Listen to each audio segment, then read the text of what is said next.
B2 bomber flight নিয়ে আমি একটা ভিডিও বানাইছিলাম যেটা 1 লাখের বেশি মানুষ দেখছে। ওই B2 বম্বার ফ্লাইটটার বিষয়ে আমি এখন একটু ব্যাখ্যা করব। B2 strength bomber battle flight 1889 সনের আগে রাডার অ্যাবজর্বেন্ট ম্যাটেরিয়াল নামের বিশেষ পদার্থ দ্বারা আমেরিকায় বানাইছেন। এই B2 বম্বার ফ্লাইটটা এমন টেকনোলজি ব্যবহার করে বানানো হয়েছে যে কোনো দেশের উপর দেওয়া উড়লে সেই দেশের রাডারে এই B2 বম্বার ফ্লাইটের অবস্থানই বিশ্রায় বানা। আমেরিকা বিশ্বের একমাত্র দেশ যেখানে 21টা B2 বম্বার ফ্লাইট বানানো হয়েছিল। তার ভিতরে 19টা জাহাজ সক্রিয় অবস্থায় আছে আর 2টা নিষ্ক্রিয় হয়ে গেছে।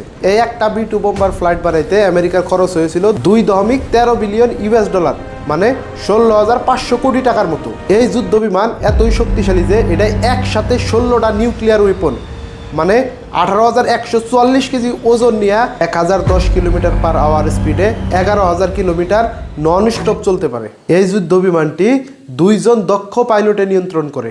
এই যুদ্ধ বিমানটি জেট প্রপেলেন্ট 8 বা JP8 নামের ইন্ধন দিয়ে চালানো হয়। যদিও 1989 সনে এই জাহাজের বানানো কাজ শেষ হয়েছিল, কিন্তু 1997 সনে US এয়ারফোর্সে এই জাহাজ অন্তর্ভুক্তি করা হয়।